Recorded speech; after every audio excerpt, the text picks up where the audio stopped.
So let's look at the reaction of primary alcohols with oxidizing agents.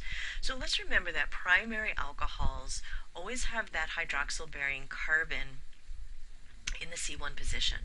So primary alcohols always have that hydroxyl at the end of the carbon backbone.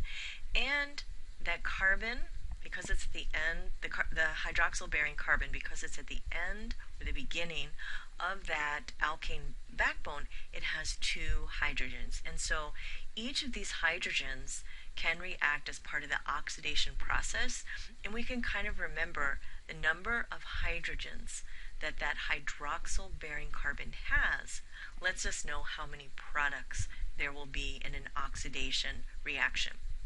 So since primary alcohols, that hydroxyl-bearing carbon has two hydrogens, we get two possible products. The first product when we oxidize a primary alcohol is an aldehyde. And if we remember the functional group of an aldehyde, that functional group is always in the C1 position. The carbonyl carbon is also bonded to a hydrogen, which means it has to be in that C1 position, and then some other carbon-bearing group.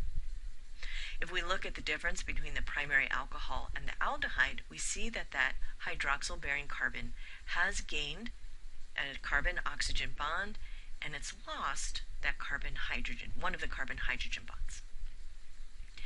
Now, because this carbonyl-bearing carbon still has a hydrogen, it can still be oxidized, because if we lose that carbon-hydrogen bond, that's considered to be oxidation.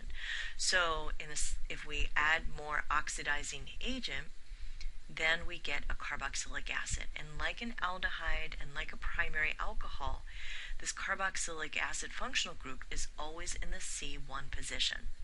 So from an aldehyde to a carboxylic acid, this carbonyl-bearing carbon has gotten oxidized, it's lost that carbon-hydrogen bond, and it's gained another carbon-oxygen bond.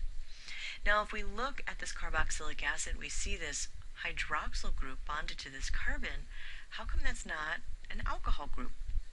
Well, the hydroxyl absolutely is the functional group of an alcohol, but when that hydroxyl group is bonded to a carbonyl carbon, this hydrogen becomes acidic, and so its functional group has changed.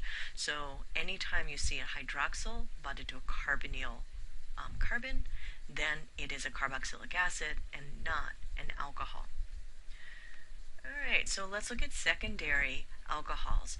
We remember secondary alcohols occur somewhere in the middle of the alkane chain, and so that hydroxyl-bearing carbon will have one hydrogen, which means there'll be one oxidation product. So if we look at this scheme here on the slide, we see that when a secondary alcohol is oxidized, that hydroxyl-bearing carbon becomes a carbonyl carbon, and then we form a ketone. So the secondary alcohol, that hydroxyl-bearing carbon, loses that carbon-hydrogen bond, and it gains another carbon-oxygen bond. Now, if we look at tertiary alcohols, that hydroxyl-bearing carbon has no hydrogen, so it is not going to undergo oxidation. So you'll be expected to know the oxidation products of primary, aldehyde and carboxylic acid, secondary, a ketone, and tertiary alcohols, no reaction.